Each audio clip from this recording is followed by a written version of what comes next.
Hindi ko naman akalain na hindi ko rin inaasahan pa. Narito tayo ngayon upang matunghayan ang nakakakilig, napaka-sweet at talaga namang sobrang pinaka-inaabangan at nagtitrending na love story ni Kalingap Tata at ni Ate Princess.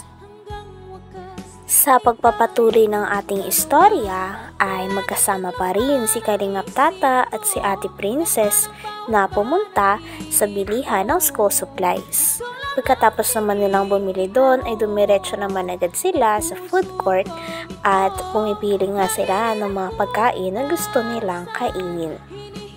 In-explain din ni Kalingap Tata kung gaano ka-espesyal at kung gaano niya kagusto at paborito ang lugar na yon dahil din sa mga tao na walang pakialam sa isa't isa at masaya lang.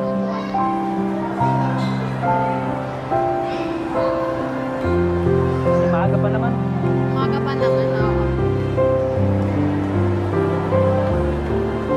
Saan ba dito?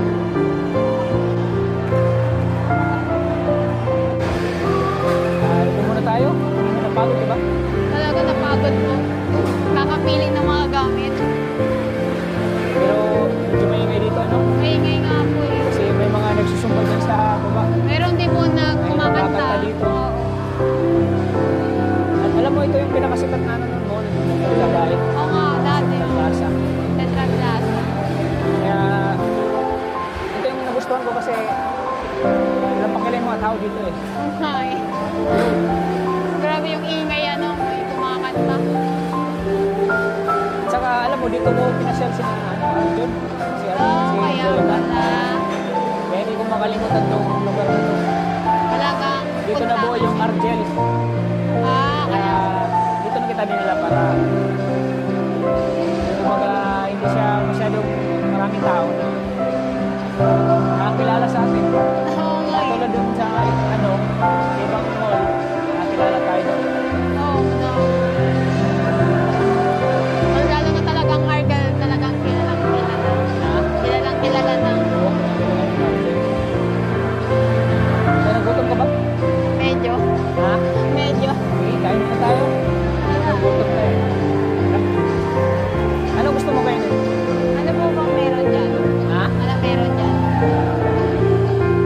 Meron, maraming pagpipilian dyan. Ano, gusto mo ng lugaw? Ano gusto mo? Lugaw, parang ang init. Ano gusto mo? Wow! Quick? Meron pa din.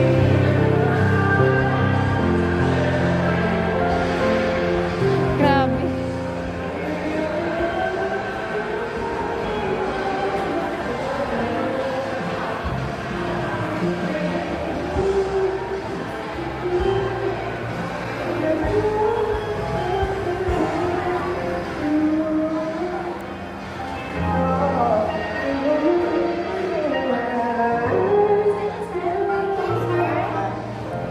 Talagang makikita nga natin dito na si Ate Princess ay talagang nagkikare sa kanyang mga kapatid.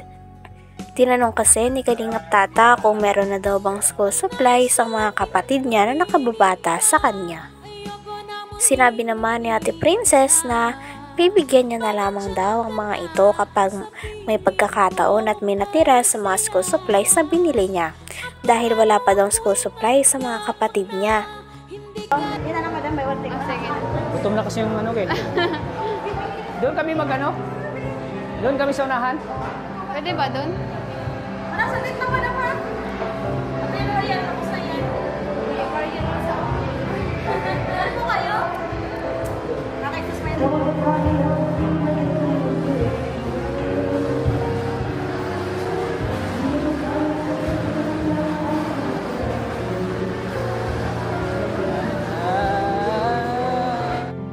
Matanong lang Princess, si Hana, may gamit na ba yun? Wala pa po, Si pero... Pereret. Ay, wala pa. Pero bibigyan ko na po kasi ang dami naman nung binili ko. Kung may sobra, bibigay ko na lang para sa kanila. Siyempre, pag pupunta rin ako dun sa inyo, bibigyan ko rin siya ng pambili ng gamit niya. Sabi, Kasi marami na rin naghanap sa kanila eh. Oo nga po, nababasa ko rin sa mga comment. Marami na kami sa Nurhan. Nurhan, yan.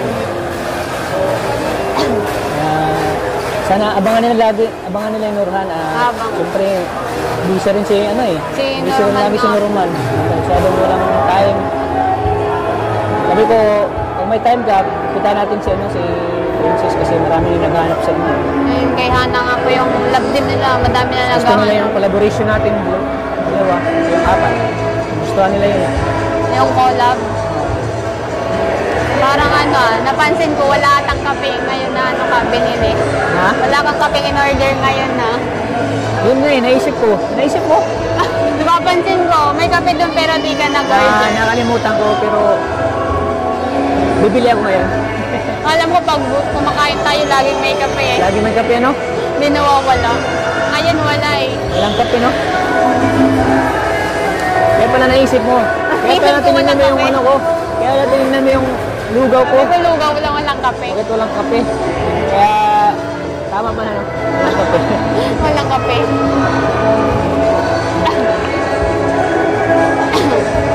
Grabe.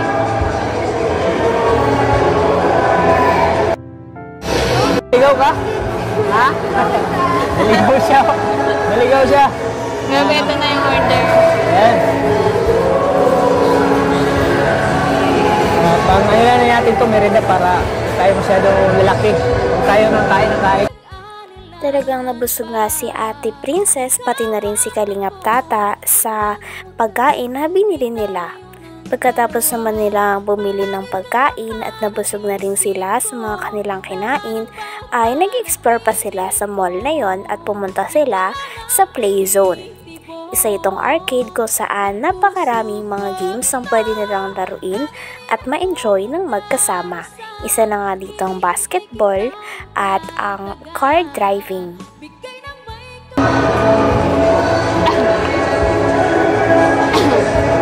Grabe.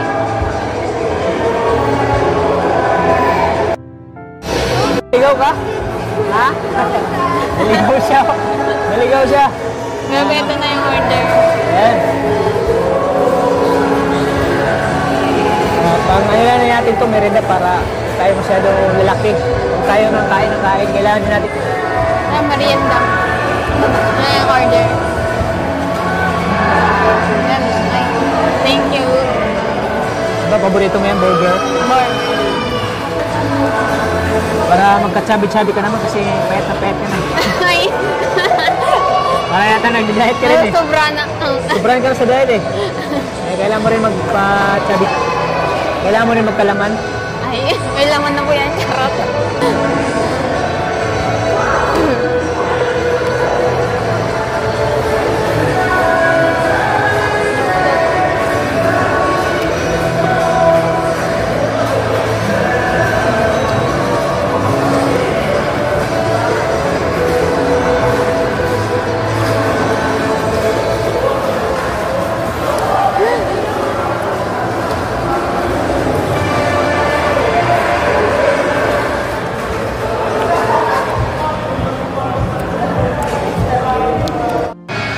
So ayan Hana, pasok muna tayo sa Play sa zone. Play Zone. Yan. First time mo makakita dito, makapasok? Oo, dito. Sa sa Central Plaza. Ay, siguradong mag-enjoy ka. Talaga mag-enjoy sa paglaro. Laro tayo muna Alipas muna tayo ng oras. Habang andito tayo. Habang nandito pa. Oo. At ano pa naman yung oras? Maaga pa naman. Maaga pa naman. Enjoy muna. Yay! Play zone. Nandito na. Ay, dito na tayo. Tulog. Yeah. Ayan, maglalaro tayo dyan, basketball. Basketball. Magkano yung ball? Token.